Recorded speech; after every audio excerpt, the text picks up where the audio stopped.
Good morning, everyone. This is Khloud from Can Team. Today, me and my colleagues Aisha and Nora will present our cultural interview analysis. Culture is the underlying value framework that guides an individual's behavior. It's not influencing what individuals do, but how they do it. Hofstede defined culture as the cognitive programming of the mind that distinguishes the member of one group or category of people from others. We decided to interview two ladies. Our first interviewee, Charlie from the Philippines. Charlie is a single 32 years old, working in the UAE for the past 6 years as an office assistant in a private company. She decided to leave her country in order to financially support her parents and to build a small house for her and them. Our second interviewee is Noman from India. Noman is 24 years old, born in Bangladesh, and she wasn't able to finish her university degree due to financial obstacles. Therefore, at the age of 22, she decided to come to UAE and try her luck. She's currently working as a receptionist for UAE family business. In our interview, we asked questions that focus in non-investment categories, and we have received from the interview with Charlie and Norma that there have been several similarities and differences between the Filipino and Indian culture compared to UAE. Starting with the food traditions in both countries, the Filipino are sociable and outgoing individuals who adore celebration, and the food is regularly the focus of their numerous parties, as stated by Charlie. And adobo is one of the famous Filipino plates, and it's celebrated informally through several people as national dish. In India, fresh chilies, garlic, ginger, and onion are the base of the most food. They cannot have food or a meal that doesn't include rice, and they normally use their hands while eating. In this country, they prefer eating with their hands, and here in UAE, we similarly believe that eating with the hands breaks social limitation and is perceiving through most Indians and Filipinos as the enhanced way of loving their food. The national dress expresses the identity, which is usually associated with geographic area or a period of a time in history. It can also indicate social, marital, or religious status. As per Charlie, currently Filipinos living in Philippines or outside don't wear their traditional or national clothes, but the real traditional attire of Filipinos is barong saya for women and barong tagalo for men. Unlike Filipinos, Indians are very loyal to their traditional clothes, and until they, even if they live outside India, they admire wearing the sari as normal. Likewise, both the Marathi female and male tend to wear most of the time the UAE traditional clothes, kandora and ghatara for men, and abaya and sherra for women. And those traditional clothes are inspired through the values and religious principles. And now I will show you a picture of a very handsome expat who lived in the UAE more than 20 years wearing our national dress, which is Kandora and Ghatra.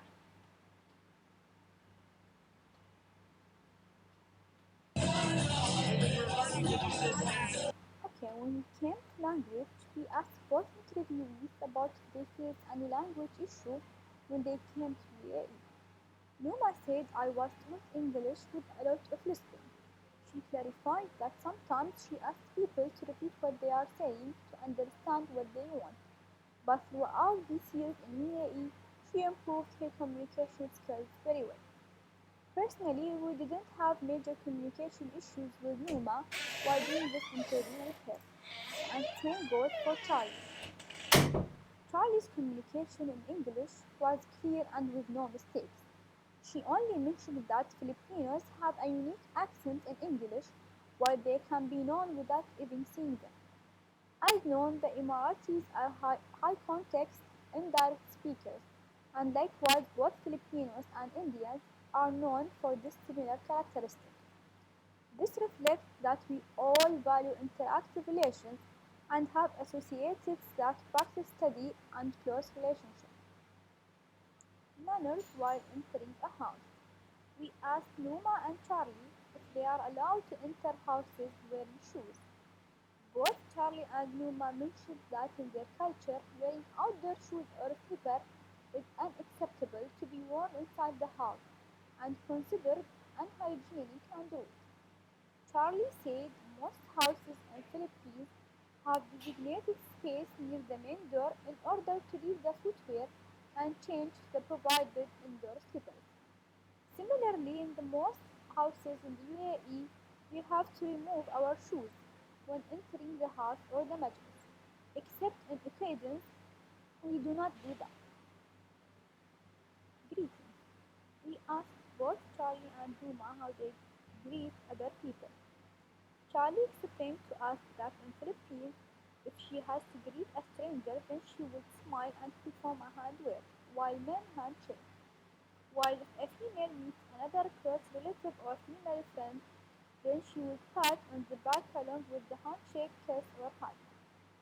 When it comes to the elderly, they use a gesture called mano, as you can see in the first picture, which means bless. She added, I performed this act while meeting my aunt or grandmother. In contrary, we realized once we met Numa that she nodded and said Namaste, which means I greet the divine with you in Hindu. In India, Muslims welcome each other via shaking the hand of their counterpart along with the saying Salam.